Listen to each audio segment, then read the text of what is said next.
Disney Plus wants to know, are you ready? For Marvel Studios' Thunderbolts, The New Avengers, now streaming on Disney Plus. Let's do this. One of the best Marvel movies of all time is now streaming on Disney Plus. Hey, you weren't listening to me. I said Thunderbolts, The New Avengers is now streaming on Disney Plus. Meet the New Avengers. That's a cool name. Marvel Studios' Thunderbolts, The New Avengers, rated PG-13, now streaming on, you guessed it, Disney Plus. Experience a membership that backs what you're building with American Express Business Platinum. Enjoy complimentary access to the American Express Global Lounge Collection and a welcome offer of 200,000 points after you spend $20,000 on purchases on the card within your first 3 months of membership. American Express Business Platinum. There's nothing like it. Terms apply. Learn more at americanexpress.com/business-platinum. Unfiltered discussions, unexpected guests. No topic is off limits, from sex and relationships to the human condition, personal anxieties, and so much more. The only talk show of its kind in the world. This is The Last Show with David Cooper. Hi and welcome. It's The Last Show. You'll learn a lot of things tonight, and here are some of them. Has someone cute caught your eye and you've thought to yourself, oh, it's just a crush? Ever wonder what it means when you catch a crush outside of your romantic relationship? Does it signal danger, or is it just being human? In 10 minutes' time, we'll go over new research that shows that harmless attraction isn't always harmless when it comes to that person who's got your eye. Then it'll be time for technology time. We'll cover stories from the tech sector that matter to you, including this: from babies to ad dollars, AI slop is coming for your kids. That's right, low-effort AI-generated cartoons have been flooding children's feeds, and the people behind these videos are cashing in. So who's really profiting when young people's eyes meets total garbage, algorithmic garbage?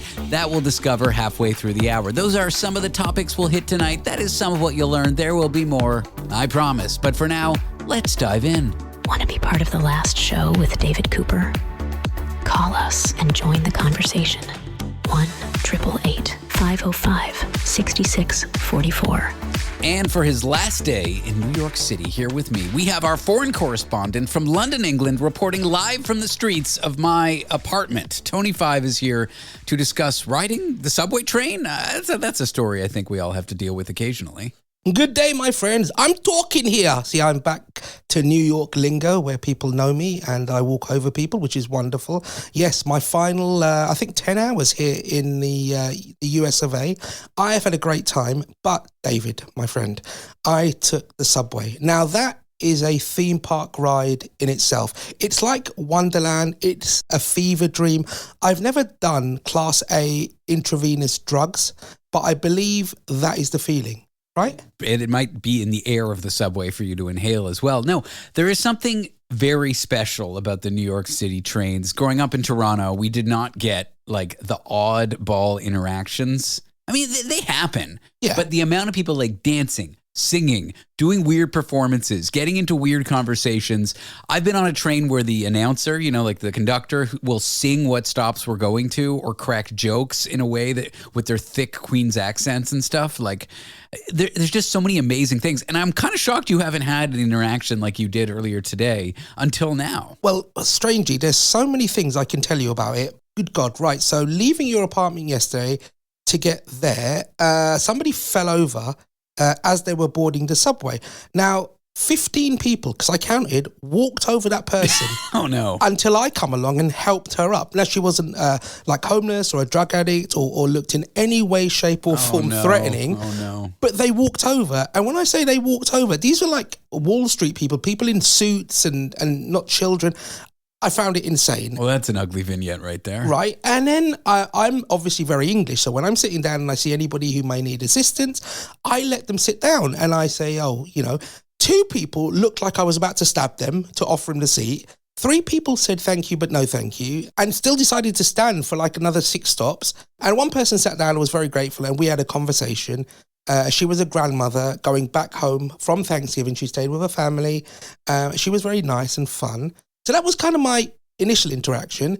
Coming back, two guys came in with a huge, we call them a boombox. Boombox, yeah, boombox. And it was loud, right? So loud meaning it was louder than the subway, which is very loud and deafening, right? Yeah.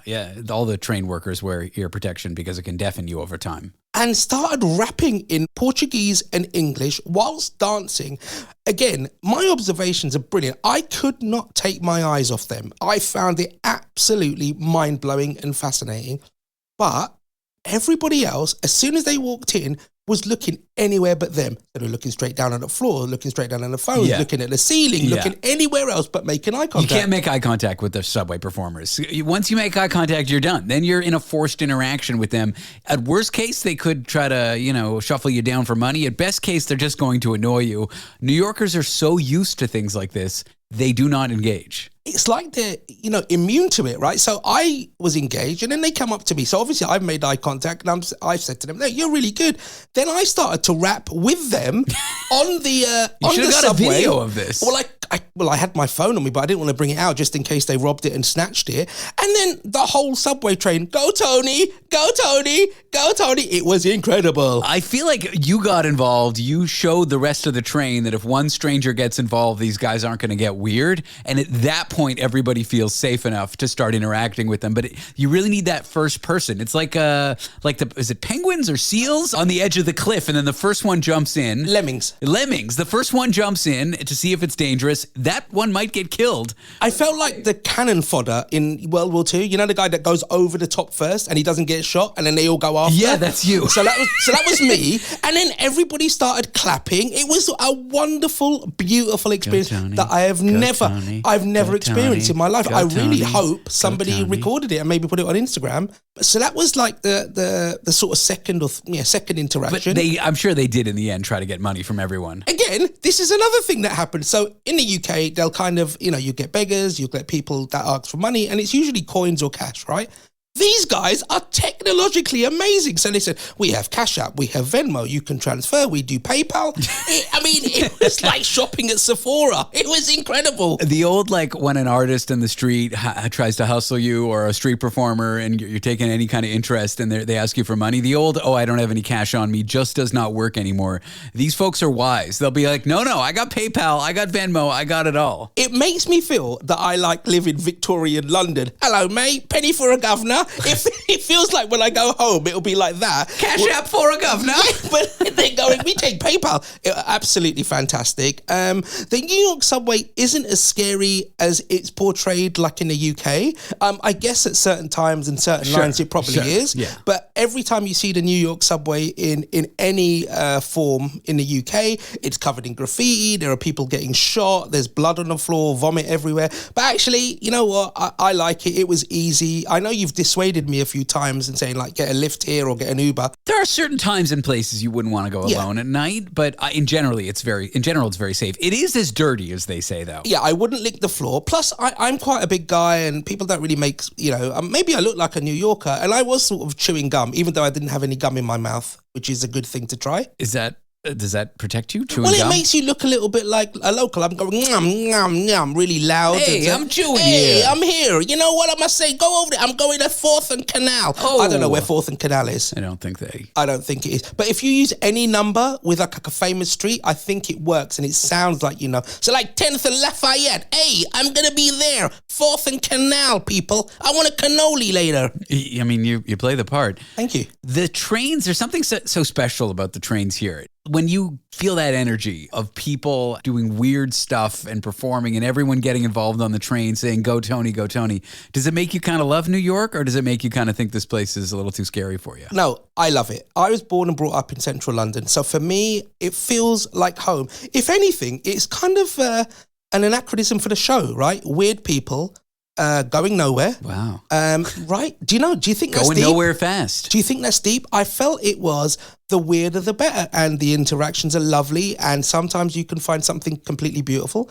And sometimes it's just a complete waste of time. Isn't there a Sting or Police song about an Englishman in New York? Yeah, it's called An Englishman in New York. Yeah. I think it's called An Englishman in New York. I believe it's called An Englishman in New York. What is that song called, though? It's an Englishman in New York. Yeah, that's it. That's the one. That's you, Tony. You're an Englishman in New York. And I know I said goodbye to you yesterday because I wasn't sure whether you'd be able to see us before you headed off to your flight. But the real goodbye is now. Tony, I love you. I'm glad you visited New York. Thank you for sharing your subway journey with our reluctant audience. I assume people with broken radios didn't shut it off. Completely. And don't forget, I did visit Toronto and Canada as well. So that has a special place in my heart. And back off to the land of the Queen and Tea, or King, I guess he's called these days. Yeah, and hunting. Oh, yeah, hunting. What do you guys hunt? Pheasants and stuff? Fox. Swans. Tony Five, foreign correspondent, not so foreign for the next few hours from London, England. Thank you for being here. Pleasure, my friend. Pleasure. Coming up next, when you're in a romantic relationship, can a crush really be harmless, or can it challenge the relationship you're in? We'll tell you in a minute. Want to be part of the last show with David Cooper? Call us and join the conversation. 1-888-505-6644. At Sierra, discover top workout gear at incredible prices, which might lead to another discovery. Your headphones haven't been connected this whole time. Awkward. Discover top brands at unexpectedly low prices. Sierra, let's get moving. The Last Show with David Cooper, where we apply quantum mechanical psychoanalytical astrotherapy to your problems. What happens when you catch feelings for someone who isn't your romantic partner and you're still happily committed? It's an innocent crush, right? But does a simple crush quietly change the very relationship you're already in? Well, that is a question we're going to answer with someone who researched just this. She is a social psychologist at the University of New Brunswick, and her name is Lucia O'Sullivan. Lucia, welcome to the show. Thank you. It's good to be here. I love that you studied crushes. It's such a fun thing, and we all kind of get them, although I think a lot of folks aren't willing to admit it, right? Yeah, we were, it's fun to be able to study topics like this. It really balances out some of the darker stuff I have to study. But this emerged just out of talking with friends. We all harbor crushes, and yet it seemed only to be studied amongst teenagers. I would never embarrass my girlfriend, so I'm talking about somebody who isn't her, but she's got the occasional workplace crush, and we just laugh about it, and it doesn't really seem to affect our relationship at all. There must be various categories of crushes, right? Like there must be various types of crushes, and can you tell me what some of them are? Yeah, there definitely are. And we were wondering about this ourselves because we spend so much more time with people who aren't our partner in the course of our waking hours. And so the exposure to attractive people, it just is natural. We're drawn to others. So, how do we put the blinders on if that's the decision we have with our partner to be exclusive, for instance? And we were wondering, are these a problem? Like when we asked people originally, they said, oh, it's for fun, it's fantasy, it adds a little spark to my day, but they were not telling their partner about it for sure. And we came from this also from the world of infidelity, because we know all infidelity has to start from some attraction. But if we're all harboring attraction to other people, how do we put the guardrails up? And so, we tracked people over 6 weeks and found that there were definitely the back burner type, the person who you saw every now and then. It always kept at a low ebb and really didn't do all that much. And then there were definitely the ones where the intensity grew steadily over time. And we found that those were often the most problematic, where, there's a tripwire ahead and you're heading right for it. And part of this was set in the context of what do we do to sort of to quell our attraction? How do we dampen it if that's what we want to do? Turns out we're terrible at doing that. Well, I believe that. I was struck by what you said, this not telling your partner. Like, I would be a little hurt if my girlfriend had a little office crush and she didn't tell me. It would feel like she was hiding something, that it was a little private thing, versus just like, oh, I like this person. I give him a cheeky smile every now and again. And like, I think there are ways in which we can approach trouble, right? Like, I'll give an example. Maybe you're booking a work trip and you book the adjoining room with your crush and you don't tell your significant other, versus just someone who you're a little bit extra friendly with throughout the day. Like, these categories. Is that important, how we act with our feelings at the workplace? Yeah, absolutely. Now, we were looking at crushes that were definitely not celebrities. So these are people that you have a chance to interact with. And amongst people who are all in established relationship where they have an agreement to be exclusive. So that's important, because if you had a consensual non-monogamous relationship, it's a very different ballgame. But most people expect exclusivity, romantic and sexual exclusivity. And yeah, we do find that there's definitely the ones where you interact more frequently, as opposed to that person you see occasionally in the coffee shop or at the gym. The one where you have to work late with or travel with, yeah, definitely more troublesome. And so we started recognizing that there are tripwires for sure. So having and acknowledging your attraction to someone, okay, that's all good. That's safe territory. Communicating it in some way, things get a little trickier because you're kind of forcing a pivot. And particularly, of course, if that person reciprocates the attraction. And then you really are at a decision point, because it almost always leads to increased interaction. Interesting. So one tripwire would be communicating to that barista, that coworker, that teammate that you have a crush on them. That's one of the lines you probably shouldn't cross. Right. And so harboring an attraction from a distance, quite okay. Bringing that attraction forward, that's problematic. That's playing with fire.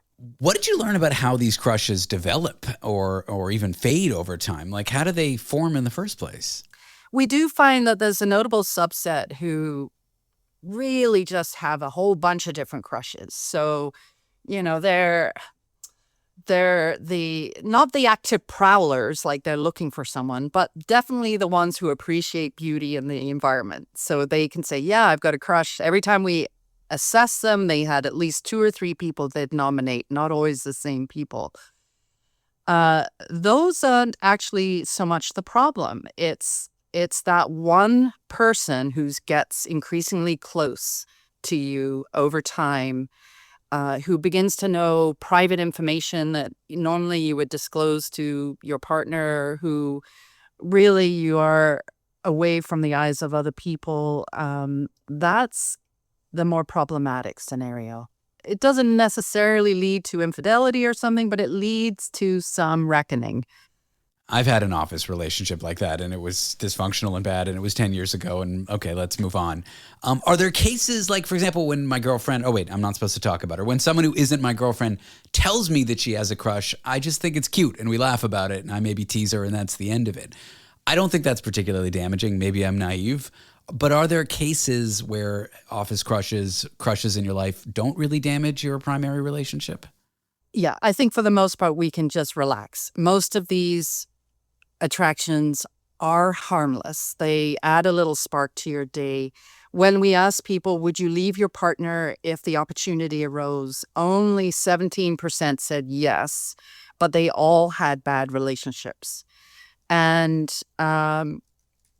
this even when we accounted for how often you were interacting with them. So there are particular scenarios where things get problematic for sure.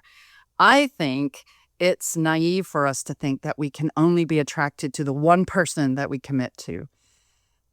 We have these agreements that we're going to be exclusive, but they're really hard to maintain. I mean, as a species, we're not very good at it anyway. We can do sort of serial monogamy at best, but the overlap is very few people end a relationship without a backup plan, without that back burner who suddenly comes to the forefront.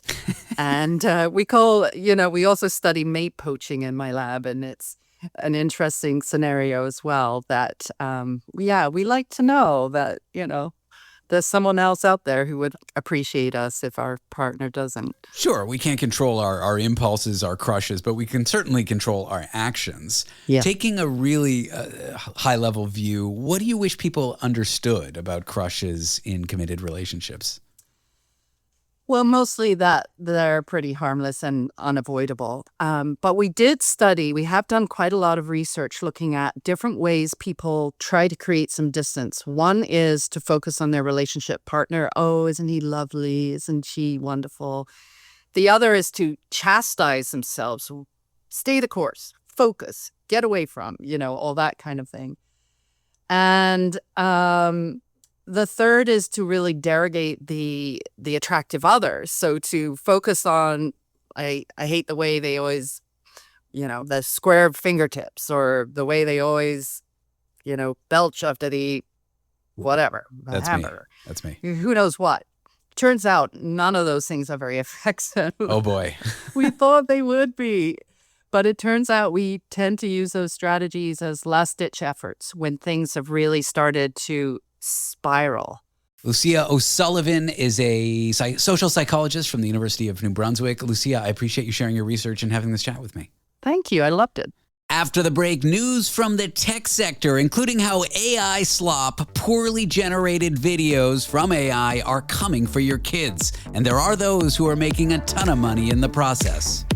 Want to be part of the last show with David Cooper? Call us and join the conversation. 1-888-505-6644. This episode is brought to you by State Farm. Listening to this podcast? Smart move. Being financially savvy? Smart move. Another smart move? Having State Farm help you create a competitive price when you choose to bundle home and auto.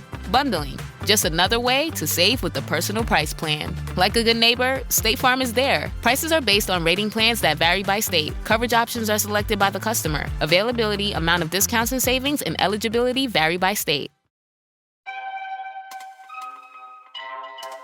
The last show with David Cooper, where we utilize non-linear reverse, inverse, backward thinking protocols.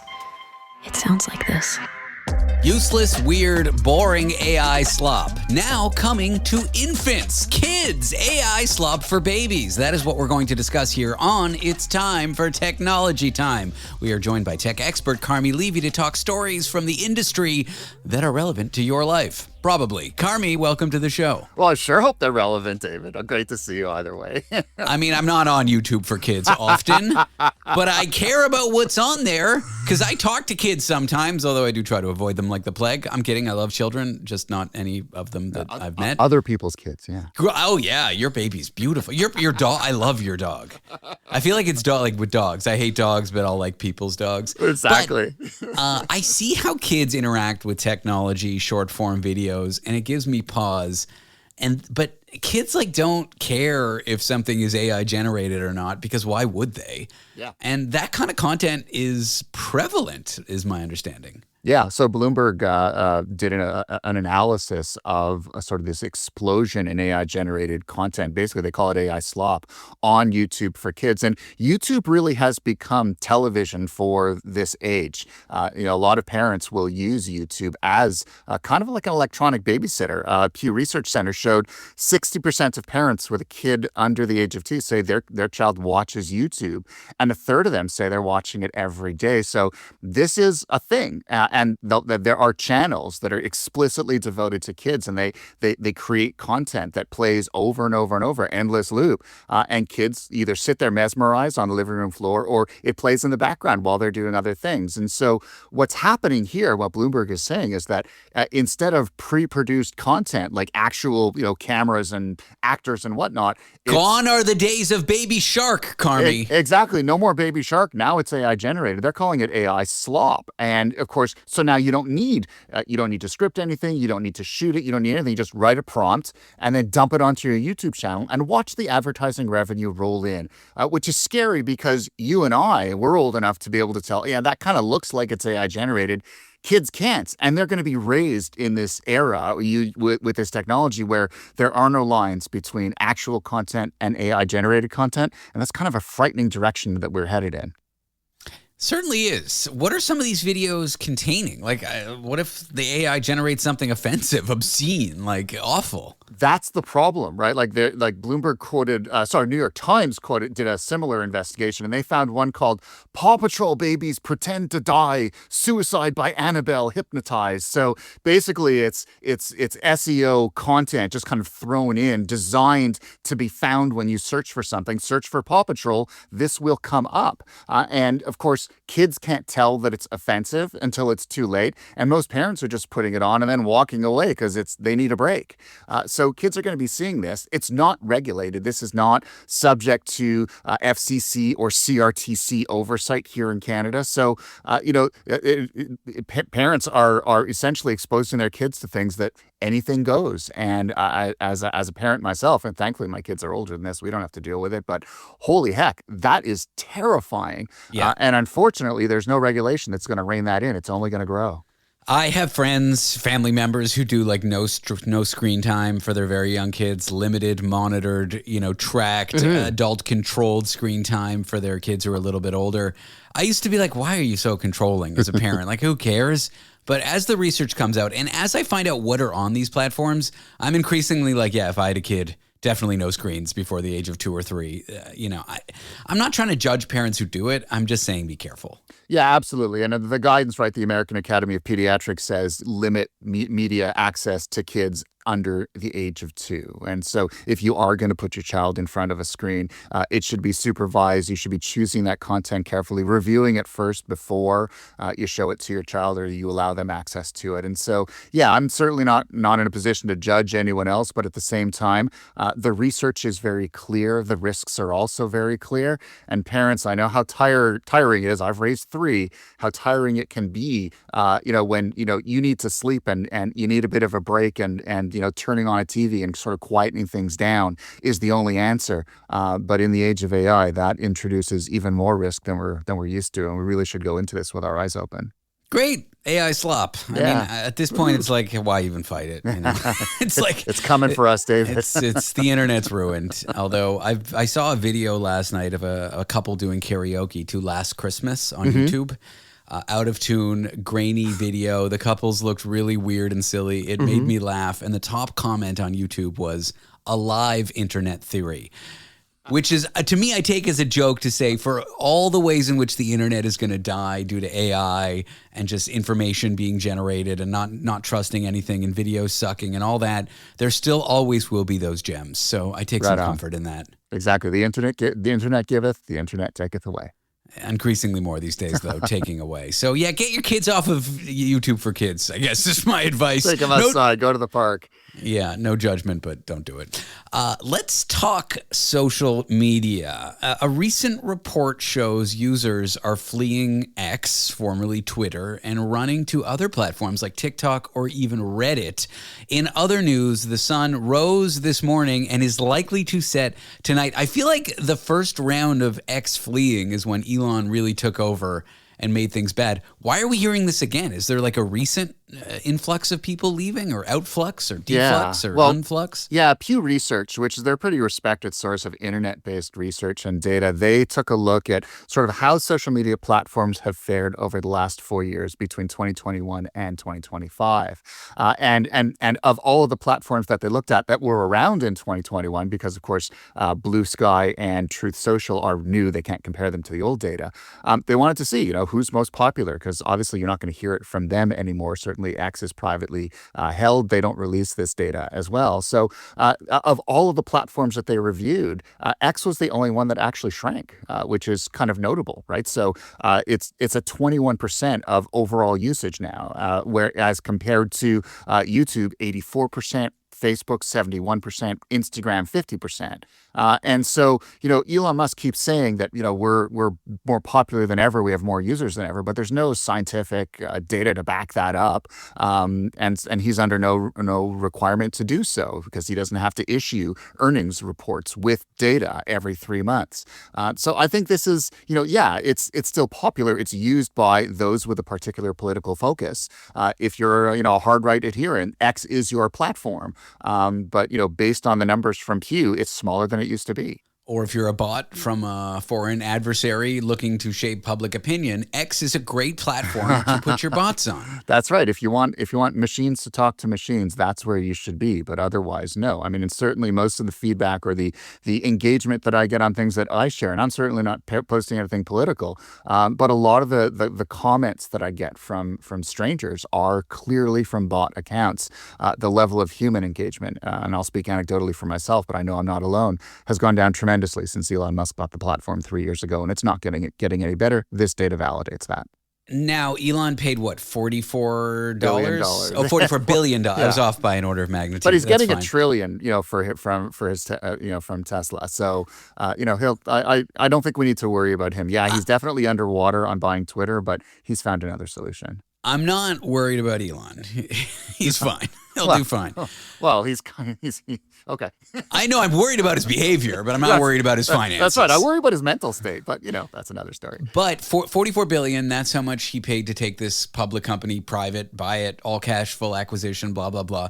I wonder if he listed it today, what it would be worth. Like, who would buy Twitter and for how much right now? Would they pay $44 billion? I would hazard to say no, they would not. I wouldn't buy it for even $1 billion, and that's not even that much money for me. There have been some given exercises. An order of magnitude. Yeah, I haven't seen anything recently, but earlier this year, I think the figure that I saw from an analyst firm, it was kind of looking at it, what would the company be worth today? I think the highest that they were able to go was $12 billion. That's what they think it would sell for on the open market. But again, the level depending on what side of the political divide you're on, you're either a fan or you're not. And if you're a fan, you probably think it's worth more than it is. All right, coming up after the break, Amazon has delivery drones zipping across Texas. That might seem great if you want to buy, a 75-pack of toilet paper, but one of those drones recently snapped some internet infrastructure, a cable, and now they're facing an FAA probe. We'll tell you more about it in a minute. Carmi Levy is here. We'll be back. Want to be part of the last show with David Cooper? Call us and join the conversation. 1-888-505-6644. This episode is brought to you by Indeed. You're ready to move your business forward, but first, you need to find the right team. Start your search with Indeed Sponsored Jobs. It can help you reach qualified candidates fast, ensuring your listing is the first one they see. According to Indeed data, sponsored jobs are 90% more likely to report a hire than non-sponsored jobs. See the results for yourself. Get a $75 sponsored job credit at Indeed.com/podcast. Terms and conditions apply.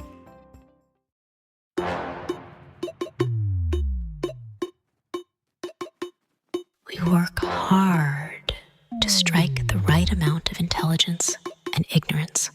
The last show with David Cooper. Imagine Amazon flying a drone to deliver you 45 pencils that you need in 1 hour or less. Now imagine that drone snaps some cabling that is critical infrastructure for your city. Well, that's what happened in Texas, and Amazon is facing a probe by the airplane, FAA, the regulators in the USA.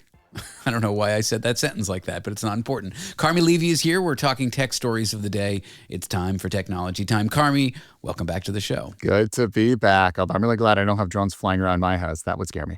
Yeah, I guess no one stopped to ask the question, are these things dangerous? And if they crash into things, what happens? I feel like it's get them launched, figure all that stuff out later. But that's what's happened. A cable has been snapped by one of these drones. Yeah, it's known as it's an MK-30 drone. They're flying in Waco, Texas. That's one of the cities where Amazon is piloting the technology. And it had already completed its delivery, and it was taking off from the site, from the customer site, when one of its propellers, it was an 8-propellered drone. One of the propellers snagged on an internet cable line. It immediately landed itself, so it landed safely. The propeller was damaged. No one was injured. There was no additional damage to anything around it. And now the Federal Aviation Administration is investigating, as they should. And there was another incident in Phoenix, Arizona, where 2 drones actually crashed into each other, and the FAA is investigating those as well. And I think it illustrates that if you want to use drones to deliver, sort of that last mile sort of challenge that delivery companies are always talking about, there will be safety issues. It's an incredibly complex process. You have to make sure that the rules are in place. What those rules are, we're still figuring those out. but it's pushing us in a direction we've never gone before. And it's programs like this that highlight, well, where do we need to fix things? Where do we need to raise the bar? And yeah, there are going to be accidents. The question is how severe will they be? Will people be injured? How much damage will they cause? And is that an acceptable trade-off? I mean, we already have delivery vans driving through our neighborhoods, and no one, we don't generate headlines when one of those has an accident, yet, it happens all the time. And so the question isn't, will accidents happen with drones? Is, will it be safer or not, or safer or less safe compared to the alternative, which is vans driving through our neighborhoods, many of them driving like maniacs? We'll come back to that because there's two threads of conversation I want to have here. Mm-hmm. The first one is there's something so poetic about somebody going on the internet, enjoying the modern conveniences of the internet, never having to leave your house, never having to talk to anybody. You just click on something and a drone delivers it to your door. And then that drone snaps the very internet line you used for that convenience, taking down the internet. There's something so poetic about that. It's part of why I love this story. Yeah, what a bummer if you live there, though, I guess. But back to you were saying there's many such accidents. Well, not many, but an average number of accidents that happen when an Amazon delivery driver is delivering packages.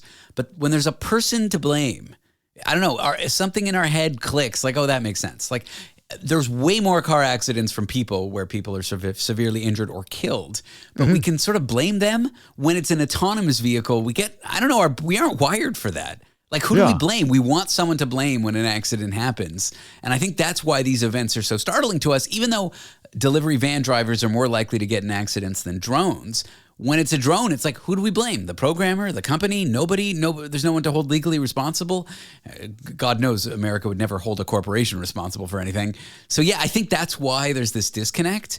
But I kind of get it. Objectively, like if a family member of mine got hurt by a drone, I'd be more upset than if a family member got hurt by a driver, because then we've got someone to blame. Yeah, and we've got to figure that out, right? Like we have to have insurance in place for both human-piloted vehicles and autonomously piloted vehicles. And we have to have rules that assign accountability and responsibility and blame when accidents do happen, particularly those involving injury or worse. And so I think that's part of what these pilot programs are supposed to do. Is maybe they are supposed to fly into, American and increasingly Canadian neighborhoods.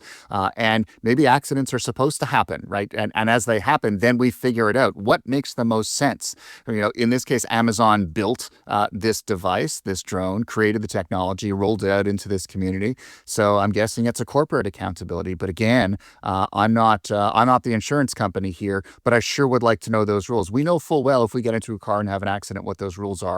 We need to have the same framework, the same blueprint for autonomous vehicles, because increasingly they are going to be our taxis. They are going to be our, lightweight delivery method of choice, and we're going to have to figure that out sooner rather than later. And cases like what we're seeing here in Waco, Texas, and Phoenix, Arizona, those are the ones that are going to teach us. Certainly. And the fact that it took down an internet line is just so funny to me. Yeah, I hope they had their phone to hotspot as an alternative. All right. At the risk of being a little nerdy, I want to talk about what's happening to the prices of certain components that goes in computers. Over the last, 7-8 years, first it was the crypto boom that required high-intensity graphics hardware. Then it was the AI boom that required high-intensity graphics hardware.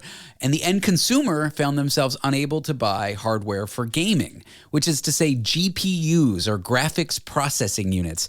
These components were really important for the crypto boom. They're important for the AI boom. And so if I was just like Joe Gamer wanting to play like Formula 700 or whatever game, with Formula 1, Formula 500, I don't know. If I wanted to play some car racing game and buy a computer component to give me good graphics, I would have paid double, triple the price. What's really interesting is those prices are coming down. It's as if all these AI companies and crypto companies have what they need. The demand is sort of dropping. If you want to buy a big graphics card, you can do it now for a reasonable price-ish.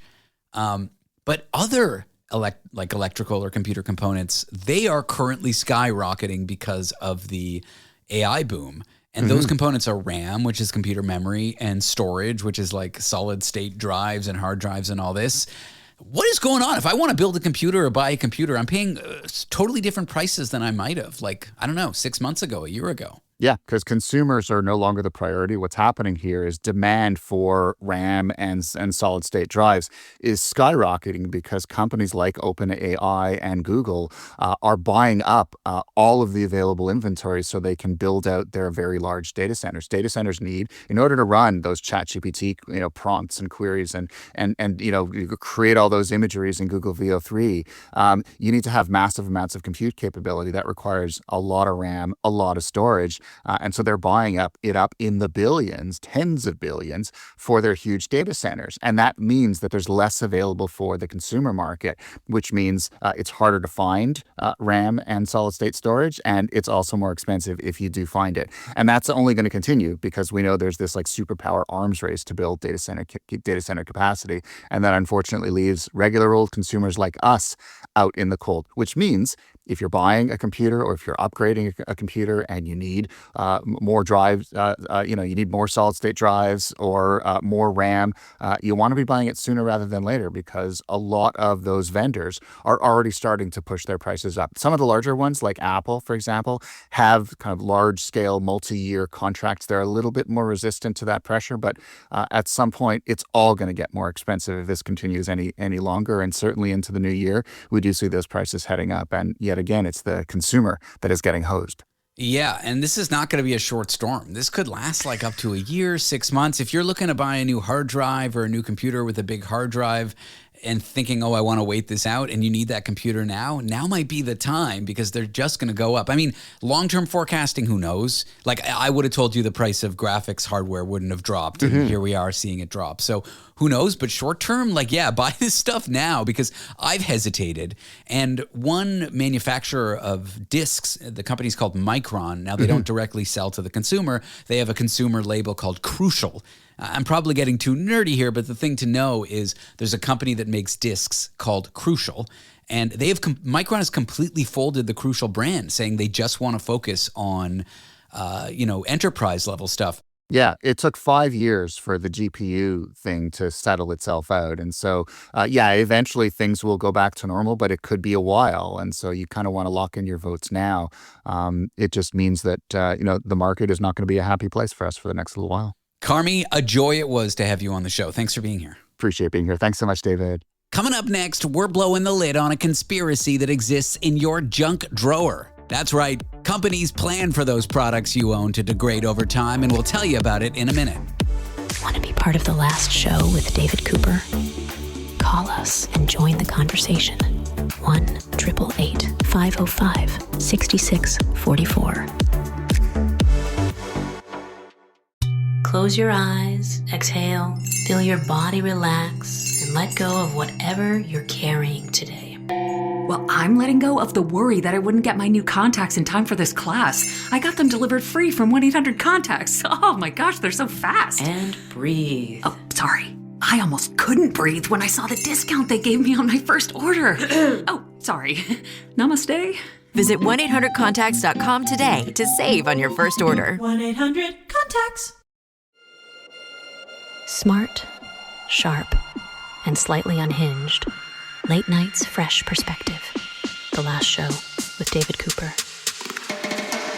We think of conspiracies as happening in some shadowy government building on floor -75, but there's an even bigger conspiracy in your junk drawer. But it's not a junk conspiracy. It's old tech and things that corporations have sold you that have shadowy agreements about them.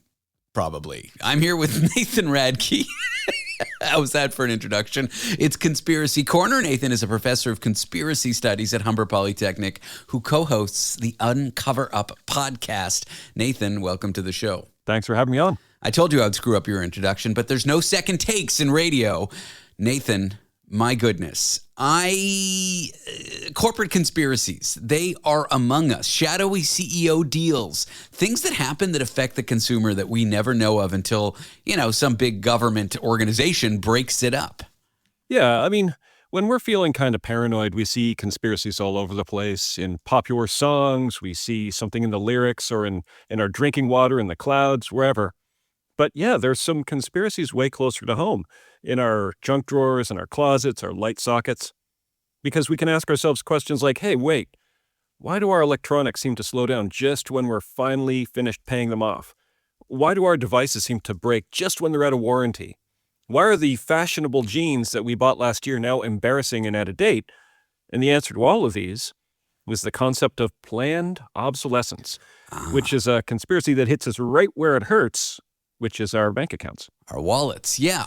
It can happen with wage theft even. Like there was accusations of a Silicon Valley monopoly in 2014 where all the companies conspired and didn't poach each other's employees. And by not poaching each other's employees, like employees couldn't get the best wage. These things happen in plain sight all the time, but there's some pretty striking examples in history. Oh, yeah, for sure. I mean, this concept is simple. It gets more complicated, obviously, when we get into it.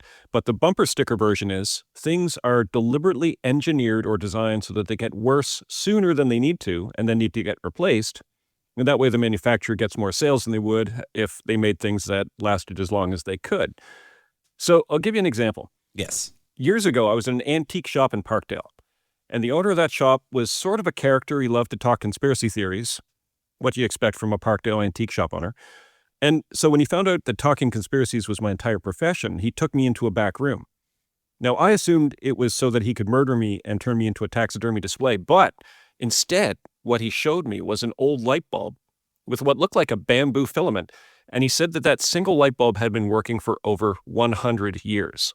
Wait, don't light bulbs just burn out after 25 seconds? Sometimes I just install them and I see a big flash and they burn out. See, that's the thing. No, that light bulb burning for so long, it's not actually that shocking. There's a bunch of examples of bulbs out there from before 1924 that have managed to last an extremely, ridiculously long time. And I say 1924 because in 1924, something big changed. In that a small group of light bulb manufacturers, GE, Osram, Philips, Tokyo Electric, they were dominant in the light bulb market, but they were all in competition with each other. And so what they realize is, wait a second, if we keep competing against each other to make better and better and longer lasting bulbs, we're going to lose a ton of profits because the bulbs are going to get so good, people won't need to replace them, and so you'll be missing out on potential sales. It's sort of like back when the airline industry was regulated, they couldn't compete on price, so they would compete on service, and airlines kept on getting better and better and better. I know it's maybe not the same because light bulbs weren't regulated, but they were really competing on long-lastingness, and so they were all doing, corporate research and science research. I sound like the idiot that I am, so I'll keep going. But all these companies back in the 20s were competing on long-lasting life of light bulbs, and they were pretty successful with it. And two things they realize. One, they're kind of out-competing each other, and why would they do that? And by doing it, consumers wouldn't replace their light bulbs. Yeah, I mean, the consumers were benefiting from that competition because in the same way that we were getting better service on the airlines, we're getting better light bulbs. But that's when they all get together and they're like, okay, here's what we're going to do. Instead of pushing each other to make a better product, we are going to cap the life of all of our bulbs at 1,000 hours. And that was less than half of what a typical light bulb lasted before this agreement. Now, this is a proper conspiracy. This is a group of people secretly conspiring to do something that is going to affect the population. I mean, to make it even sweeter, conspiracy-wise, they meet secretly in Geneva. Yes, that's where all, I feel like conspiracy theorists think that the evil groups are meeting in Switzerland. Exactly. I mean, chef's kiss to that. And they were called the Phoebus Cartel. Wow. Which has got a nice sinister ring to it. It's got Illuminati vibes. I don't know why. For those thinking, okay, all these companies met and sort of conspired to create a worse product. Yes, consumers pay more, but what's the big deal? This is a violation of law, especially in the U.S. It's called antitrust law, and corporations aren't allowed to do this because it'll make the market fail. The whole point of capitalism is companies competing to deliver better products and services, and the ones that deliver the bad ones lose, and the consumer kind of wins and pays the least. This is like theft from the market. We don't think of it this way, but this is worse than stealing cash out of the register. No, absolutely. I mean, the idea of the market, the sort of invisible hand, is that there are forces which set the prices at a price that consumers are okay with and the producers are okay with. But when something like this happens, when you have this kind of secret manipulation, it throws that all out of whack. It basically handcuffs the invisible hand of the marketplace, and you end up with people getting ripped off, which is why there have been lawsuits about this in the past. Because this is a conspiracy that affects us like at a really significant level. All right, so the shadowy cabal, the Phoebus cartel, the CEOs of major light bulb companies from around the world meet in Switzerland. Tell me more about this agreement they came to. So, I mean, they were pretty hardcore about it. There was rigorous independent testing in all of the cartel members' factories, which means that like if somebody produced a bulb that lasted longer than the agreed upon limit, then that company would get sued by the other members of the cartel. So basically, if your company makes a light bulb that's too good, the other companies are going to come after you. And this agreement lasted for a long time. It cost people untold amounts of money and the irritation of having to change light bulbs all the time. But the agreement ended in 1940 because, I mean, for obvious reasons, some of the companies were British, some were American, some were German, and some were Japanese. So obviously cooperation became a bit problematic during World War II. There was that guy with the mustache from Germany who mustache guy, the whole thing. It was it's in your history books. So these CEOs from different countries weren't allowed to or stopped getting along. They weren't allowed to work together or stop getting along. And that's how it ended? Like regulators didn't step in to break this thing up? And that's how it ended. And I mean, we have another more recent example. Like look at smartphones, which are kind of the modern version of the light bulb. As we get older, as you and I have done, you've probably noticed like stuff's happening to you. Yes, my body's breaking down. Your body's breaking down. We're not spring chickens. We are winter chickens now. It takes us longer to do things. We are slowing. And weirdly, a few years ago, people started noticing that their iPhones were behaving in the same way. It was like users were thinking, has my iPhone hit middle age? And often their phone would slow down just as a newer, hipper, sexier phone was being released on the market. And as it turns out, people weren't losing their minds. This was what was happening. Because users would update their phone with a new operating system and almost immediately would get poorer performance out of their phone. People took to social media about this. And then in 2017, Apple admitted, no, you guys aren't imagining things. There are instructions in operating system updates to deliberately slow down the performance of older phones. Now, okay, but Apple probably denied it. Like, how did they end up getting caught? Well, they didn't deny it. What they did say, though, is that this was done to help preserve the life of the aging batteries in older phones. But why hasn't any other phone done that before or since by any other manufacturer? I mean, this is a good question. We could also ask, why weren't people told that this would happen before they downloaded the new operating system? Why weren't they informed of the option of replacing the battery in their old phones, which would improve the performance at a tiny fraction of the cost of buying a brand new phone? It's understandable people were a bit suspicious about all this. And once they got caught and regulators stepped in and said, hey, you can't do this, magically now iPhones don't do this, and Apple complains like, hey, people aren't changing their phones enough. They were really forcing us to change our phones back then. Yeah, and of course, the other question too is, what is honesty worth once you've already been caught? Well, that is the great question. What is honesty worth when you've already been caught? We're talking corporate conspiracies, planned obsolescence. It's Conspiracy Corner. Nathan Radke is here, and more of whatever this show is in a minute. Want to be part of the last show with David Cooper? Call us and join the conversation. 1-888-505-6644.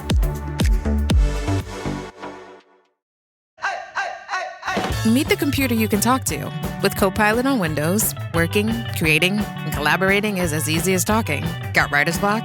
Share your screen with Copilot Vision to help spark inspiration, and use Copilot Voice to have a conversation and brainstorm ideas. Or maybe you need some tech help.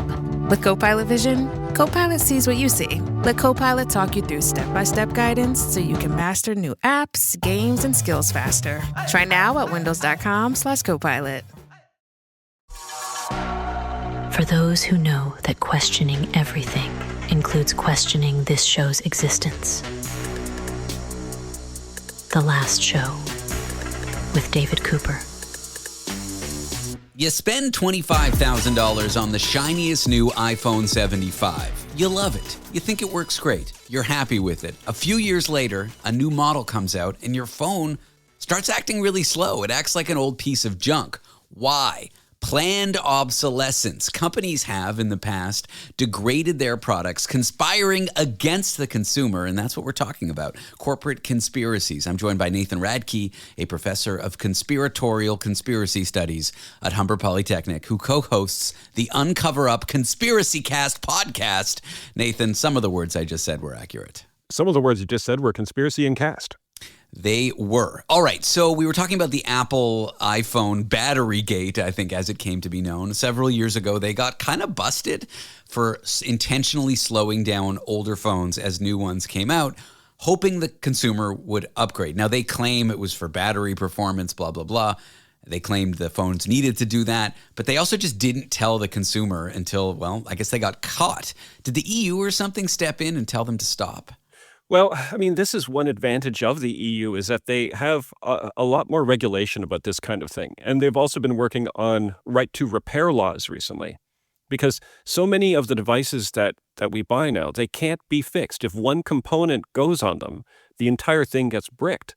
And so one of the things that you see out of the EU, especially in places like France, is this movement towards giving the consumers the right to repair their devices, to sell components, to make devices so that you can open them up and fix them, rather than as soon as one thing going, the whole thing is garbage. Well, Apple loves sealing up their products so you can't change out the memory, the disk, the battery, the various components that might fail. If one of them fails, they want you to upgrade, but the EU has forced them to do that less. For example, the new iPhone has this standardized connector, and I remember when Apple announced this, like, wow, a compatible connector. I'm like, I'm pretty sure the EU just forced you to do that, bro. Like, you would have had a proprietary connector for your phone your whole life if you had to. They sometimes, when they get caught, they then pivot to avoid like the fallout or the court cases or whatnot. And what you've mentioned are two of the different kinds of obsolescences that corporations can throw at us. One of them, physical obsolescence. You can use parts or components that are crucial to the device but are made to a deliberately lower standard than they could be, ensures that the part fails. And again, unless you have these right to repair laws, if a part fails, that thing is now worthless. The other one you've just mentioned is compatibility obsolescence. So imagine you buy yourself a sweet pair of high-quality wired earbuds for your smartphone. They sound great, they're comfortable, you don't need to worry about remembering to charge them, you're not going to lose one of them because they're attached to each other, you got it made. And then your phone slows down, so you get a new phone, but the new model doesn't have an earbud jack. And so at first, you buy a little dongle adapter so you can connect your old beloved earbuds to the lightning port in your new phone. I've got about 175 of those dongles, so this is real for me, Nathan. That's the thing. The dongles break easily, so you're buying dongle after dongle. Your house is filled with broken dongles. And then you bite the bullet. You buy some new expensive earbuds that are designed to be used with a lightning port, but then your phone slows down, and so you get the new model. And now it has a USB-C port instead of a lightning port. And then, tragically, you trip and fall over your pile of obsolete dongles and earbuds and accidentally strangle yourself. That is a common thing that happens 9 out of 10 times every day to everyone. No, I think the real conspiracy is, why do I have a junk drawer filled with random cables that don't work that I spent money on over the last 15 years? Yeah, and that's the thing. You have to keep buying them because they keep changing the ports. Now, the third kind of obsolescence that we get thrown is style obsolescence. Ooh. Now, this one originated with bicycles, as far as I can tell, back at the dawn of the 20th century, but car manufacturers picked up on it by the 1920s. Hey, you don't want to be driving around in last year's car, do you? You'd look ridiculous. Last year's cars had round taillights. Now they have square taillights. What are you, some kind of round taillighter? Absurd. Interesting. So just little stylistic changes, and then the market trying to get the hype for the new model, even though the old one works perfectly well. Interesting. Exactly. I mean, the most obvious place to see this, of course, is in the fashion industry, particularly the fast fashion industry, because we're told through influencers and fashion magazines what styles are in and which styles are played and tired. But those influencers and magazines, they're given their marching orders by the manufacturers, who either pay them directly in the case of social media influencers or through advertisements like in magazines. Is the conspiracy here just trying to take our money? Like, is that... Well, I mean, it isn't even a conspiracy so much as it's just capitalism. And you can see how manufacturers, of course, they want to use all of these tactics. Like clothing manufacturers can use physical obsolescence and style obsolescence against each other. Because by constantly changing fashion trends, you push people into buying new clothes more often, which means that the clothing needs to be made cheaper so that people can afford to keep up with the trends. I mean, you don't want your hemline to be wrong. But this means that the clothing needs to be made with cheaper materials and processes, which makes for clothing that doesn't last as long. So what we end up with our clothes is a bit of a race to see which falls apart first, the sewing or the style. And either way, the customer is going to need to head back to the supplier again in short order. So what are the impacts of some of these behaviors that corporations do? Some illegal, some antitrust in the case of Apple, like, conspiring to keep their phones obsolete and blah, blah, blah, blah, blah, but some perfectly legal. What is the impact on the consumer? I mean, one obvious effect of this is that you end up spending more money than you otherwise would.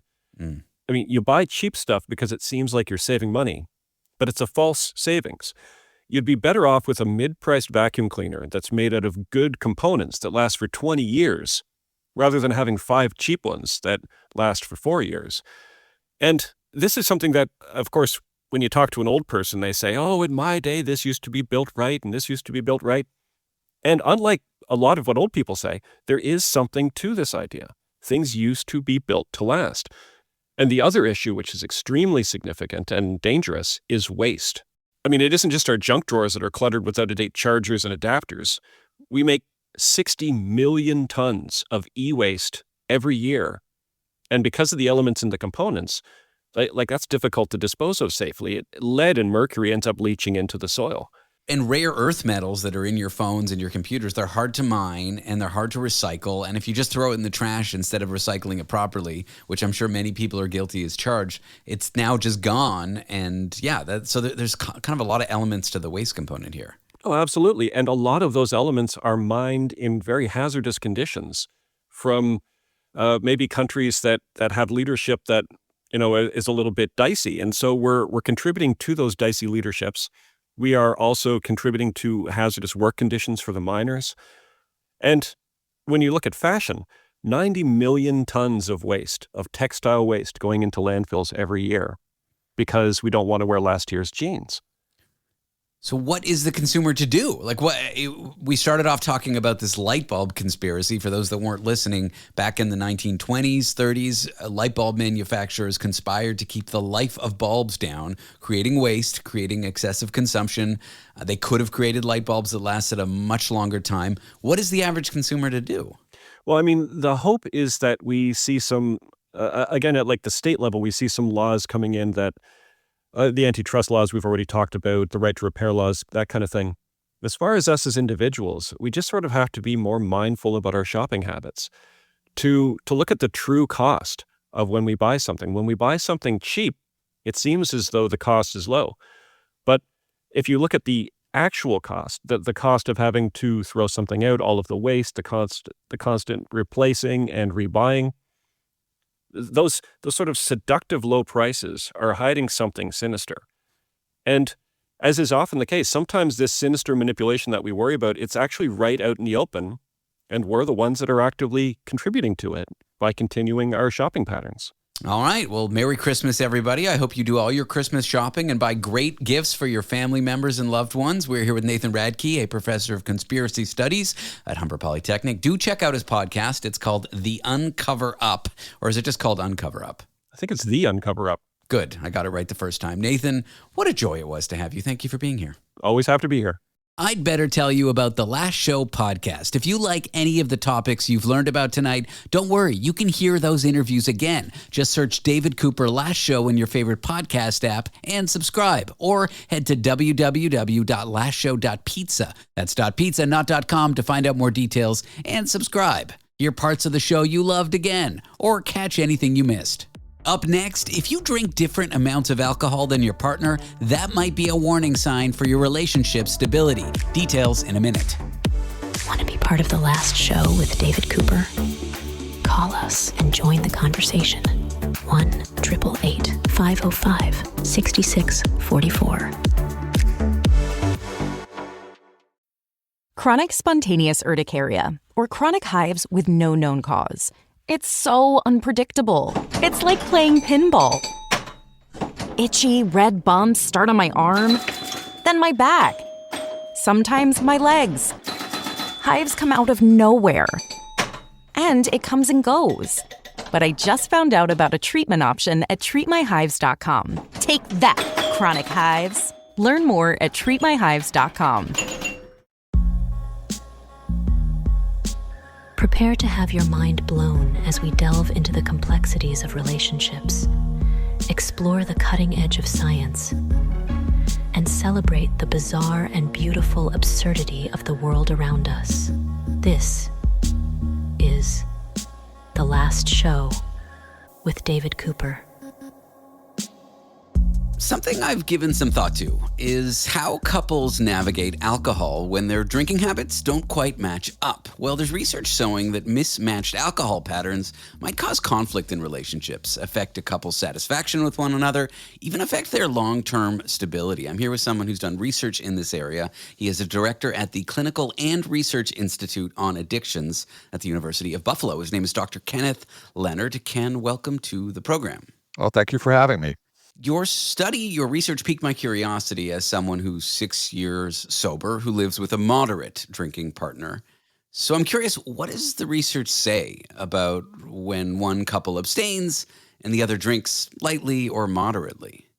So the research that we began, we just looked at frequency of drinking. And what we found was that couples that were matched on the frequency of drinking had as high of marital satisfaction as couples who had very low levels of drinking. Right? So whether they were high levels of drinking or low levels of drinking, they were both maritally happy.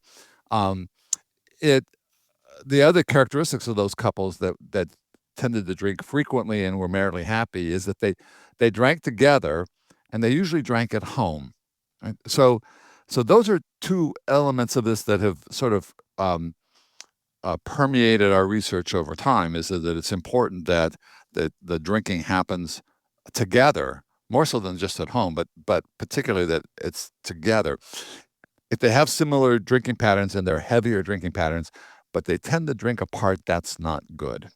Interesting. So the groups of things that we're going to talk about here, let's start with the mismatch. What do you find when a couple has like a massive or even a moderate mismatch? Can that create problems for couples? So absolutely. The larger the mismatch, the less happy they are. It's a sort of a continuous function. So a little bit of discrepancy doesn't have too big of an impact, but a large discrepancy has a really large impact on their marital satisfaction. It also has an impact over time on the likelihood of separation and divorce. And that's a study that we've done here in the United States, but it's been replicated in Norway and in New Zealand. I think it's important to note studies and averages aren't everyone. Surely there must be classes of couples where there's a mismatch where they manage it well and classes where they manage it not so well. I'm sure there are. Some of our earliest studies, we sort of tried to cluster people, and the discrepant couples that had the biggest problems were couples where the husband was a really heavy drinker and the wife was a really light drinker or an abstainer. So those couples don't manage it well. The sort of the overall level of intoxication and whether the partner perceives it as a problem are critical elements to those couples who don't view it as who have trouble with it. Right. Where there is this discrepancy, there is some, cases of, I'll say, ugliness, like aggression, violence. In the worst cases, what do we see when couples have this big mismatch? So in the worst cases, you have couples where the man is particularly violent. Sometimes it can be the woman, but more likely it's the man. And those tend to be associated with acute intoxication. That is, they were drinking, they got drunk, and then they were violent. And so you have to distinguish between patterns of drinking, like, how frequently do we drink and how much do we typically drink, from episodes of drinking. Episodes of drinking can have positive effects and negative effects. And they can have positive effects if they come on the following what's been a largely positive day. It can have negative effects if it comes on the heels of a relatively negative day. So it tends to amplify. So intoxication tends to amplify whatever the prevailing mood has been for the day. Interesting. So if one's using drinking to cope with negativity in their lives, coming home, that can amplify that negativity. But if maybe celebratory or to celebrate, then it might. Correct. Absolutely. Yeah. What I also find really interesting, the second part of what I want to talk about, is when couples have a match. in their drinking style. And can that be stabilizing in the relationship, even when both partners are heavy drinkers? Yeah, so that's one of the really interesting aspects about this was that if couples had relatively similar frequency of intoxication and they typically did it together, that can have a fairly positive effect on the relationship. Part of it is that the more things you do together, the better it is, right? And so part of that is that you're traveling in the same social spheres, you're engaging together in social functioning, and then part of it is that if you're functioning well, that the drinking can sometimes amplify the positive emotions. I don't want to put words in your mouth, but as an addictions researcher, does a finding like this kind of worry you that people might use it in the wrong way? Like there are lots of problems with drinking. We don't want to say, hey, like we're recommending couples become heavy drinkers together.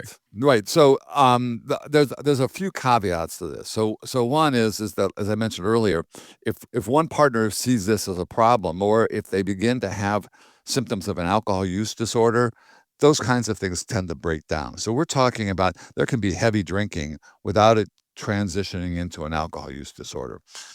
We're also talking about what makes that reduces conflict in the couple.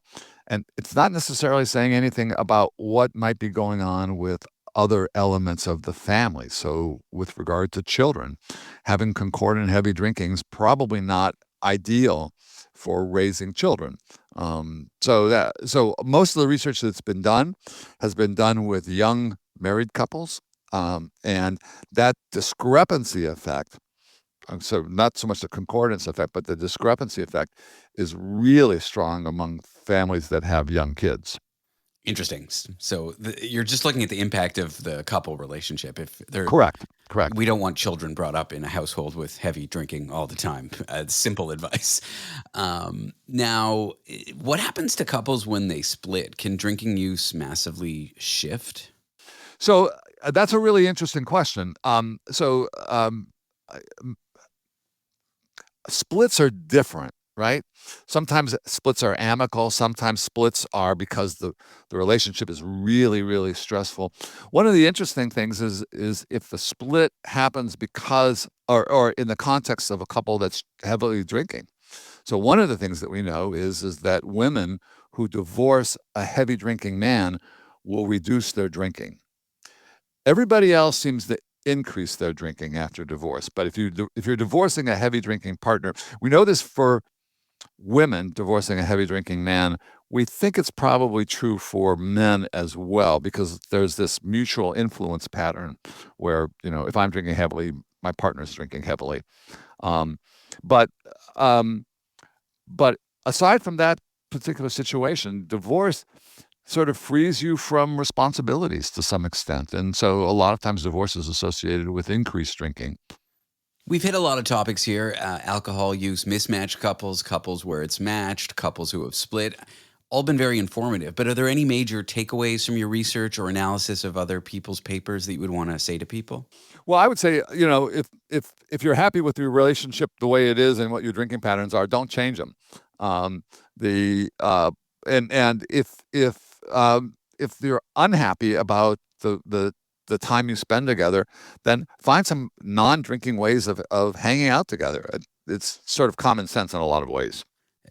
But I appreciate you sharing it. Ken, thanks for coming on the show. I appreciate your time. It was my pleasure. Dr. Kenneth Leonard is a director at the Clinical and Research Institute on Addictions at the University of Buffalo. After the break, what if the most powerful push for gender equality around the world isn't happening with girls at protests, but in secret? Like on football fields, in hidden friendships, even in chore charts. So coming up, how some girls around the world resist inequality quietly. Want to be part of the last show with David Cooper? Call us and join the conversation. 1-888-505-6644. At Blinds.com, it's not just about window treatments. It's about you, your style, your space, your way. Whether you DIY or want the pros to handle it all, you'll have the confidence of knowing it's done right. From free expert design help to our 100% satisfaction guarantee, everything we do is made to fit your life and your windows. Because at Blinds.com, the only thing we treat better than windows is you. It's your last chance to score Cyber Monday mega deals. Shop up to 50% off plus a free professional measure right now at Blinds.com. Rules and restrictions apply. When the day is done, we're just getting started. The Last Show with David Cooper. How do girls around the world push back against the gender rules that can shape, sometimes even limit their lives? And how do they do it when it comes at a real personal risk? It can be through hidden acts of resistance. And I'm here with someone who's done research in this area. Her name is Dr. Keya Khandaker. She's a researcher at Plan International. Keya, welcome to the show. Hi, thanks for having me. Starting very simply through your research and reports, what do we mean by everyday resistance that girls can do? And maybe how is it different from, big acts of resistance when it comes to girls' rights movements? Yeah, so this research is the latest from Plan International's Real Choices, Real Lives study, where we've been tracking girls across their lives from their births in 2006 through to the age of 18 across 9 countries. And in this research, we're looking at how, by tracking their views and experiences over the years, that it's offering a rare look into how these ordinary girls, who are not necessarily activists, are doing politics in their everyday lives and resisting against what's expected of them. So it's not always these loud or public protests or rallies and speeches. It's this research is broadening what we think of girls in politics, showing that girls' everyday forms of resistance can drive change in their communities. And you looked at 18 years of data in girls' lives. What does looking at such a huge length of time give you insight to that a short study, maybe just interviewing someone once, might not?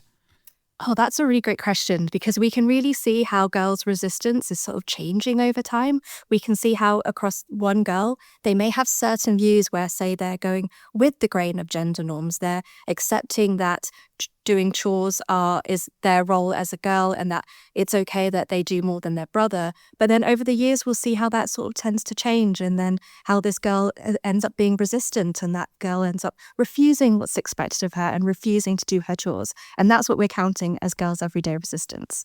Well, let's talk about this resistance, because one striking finding from your research is 63% of girls report resisting gender norms in secret. What does secret resistance look like? What can some of these small acts be?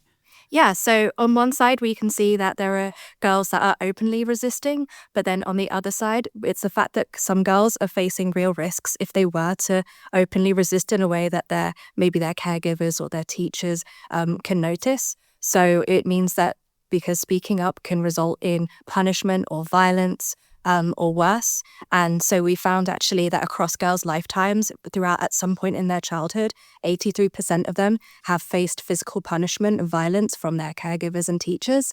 So we found that some girls risk losing family support or facing neglect and isolation if they were found out to be resisting. We have a story of a girl in Vietnam who told us how her parents cut off her internet and broke her laptop when they found out she had a friendship with a boy. So it's things like that where girls will be subject to stricter control when they are pushing boundaries. So that's the reality that these girls are up against, those 63% of girls. And it's really up to us to ensure that when they are resisting, they can do so with safety. Yeah, and what would some of these acts be? Like, what would some of these secret acts be? Yeah, so we have examples of numerous girls saving money secretly so they can gain independence. We have a girl who had a paid job, but she didn't tell her father because she kept that employment secret because he would disapprove. We have girls who were age 17 or so who were in romantic relationships, but their parents would disapprove, and that in that way they kept those relationships secret as well. But then that also came with certain risks as well of say issues around not understanding their reproductive rights and things like that. That meant that they were also doing risky behaviors. So that's something that when we talk about supporting girls to resist safely, that's what we mean, that they need to be able to engage with adults in their lives in a way that they can do so safely. Let's talk about political engagement. Why would something as simple as like playing football, challenging household chores, why would something like that be considered political? Because it's these everyday small acts we're seeing these everyday small acts that are courageous, that they're also creative as well, like those examples I just said.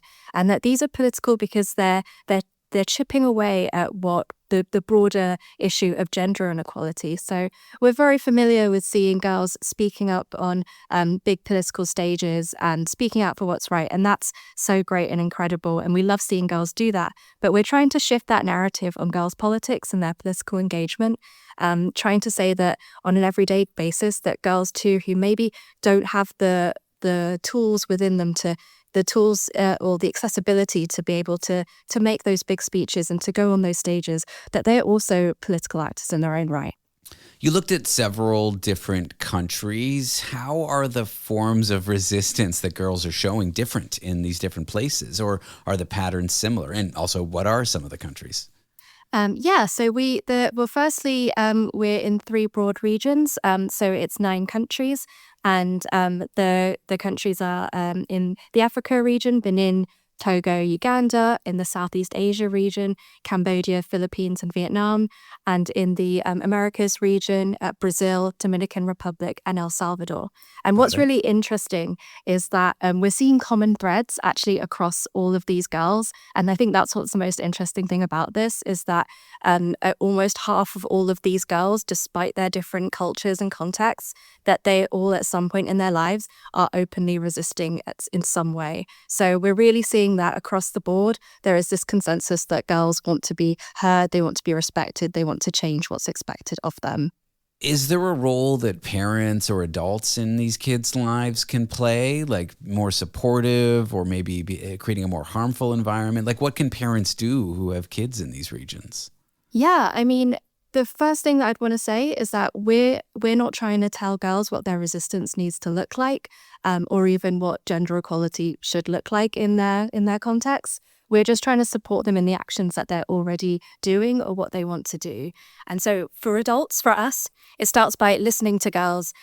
When adults share the responsibility, girls don't have to resist on their own. So from our report, from our recommendations, it includes the ways that we can all as adults rally behind girls. So for parents and caregivers, it's that they should listen to girls to make them feel safe, and they can model what equality looks like at home. And up to the government level, it's strengthening laws around equality and funding education and leadership opportunities for girls, and the same for at schools as well. We've mentioned some kind of rough or unpleasant things, places where if a girl is dating a boy at 17, she can get in a lot of trouble with her family, face violence, face punishment. But there is some hopeful stuff here. And I believe that you find that small acts can create lasting change. What is it about small acts of resistance that can really change things for the better? Yeah, I mean, this question really reminds me of one of the stories that we have in this research, where it's the story of a girl in Brazil who loves football. She's loved it her whole life. But then her caregivers, her grandparents who look after her, they've always said that football isn't for girls, that girls shouldn't play football. Throughout her life, she's been teased by her friends. But she's always resisted this, and she's always refused what they've put down on her. And then throughout the course of her life, we've seen how her grandparents have changed their opinions. So that's really what we mean, that's where it can have a broader impact, because it is changing her community and it's changing her caregivers in that way. Well, Keya, I appreciate you coming on the show. Thanks for sharing the details of your report and this research with me. Thank you. Thank you so much for having me. And if anyone wants to see more, I urge them to learn more and to get involved, to visit plancanada.ca. All right. Well, Dr. Keya Khandaker is a researcher at Plan International. If you like what you hear, but you've just tuned in, or you couldn't be with us the whole night and you want to catch what you missed, fear not. The Last Show podcast is here for you. Listen to entire episodes of the show, interviews you loved, or even catch some of our bonus podcast-only content, stuff you won't hear on the regular radio program. All you gots to do is head to www.lastshow.pizza. That's our website, .pizza, not .com, for more details, or just search David Cooper Last Show in your favorite podcast app. Subscribe. We'd love it if you did, but I'm not your mother. I can't and won't tell you what to do. That is a wrap on our show. Thank you so much for tuning in. We'll be back tomorrow night, and I've got nothing else to say. I'm David Cooper, and this is not the first show, I promise. Doug. Here we have the Limu Emu in its natural habitat, helping people customize their car insurance and save hundreds with Liberty Mutual. Fascinating. It's accompanied by his natural ally, Doug. Limu? Is that guy with the binoculars watching us? Cut the camera. They see us. Only pay for what you need at libertymutual.com. Liberty, liberty, liberty, liberty. Savings vary. Underwritten by Liberty Mutual Insurance Company and affiliates. Excludes Massachusetts.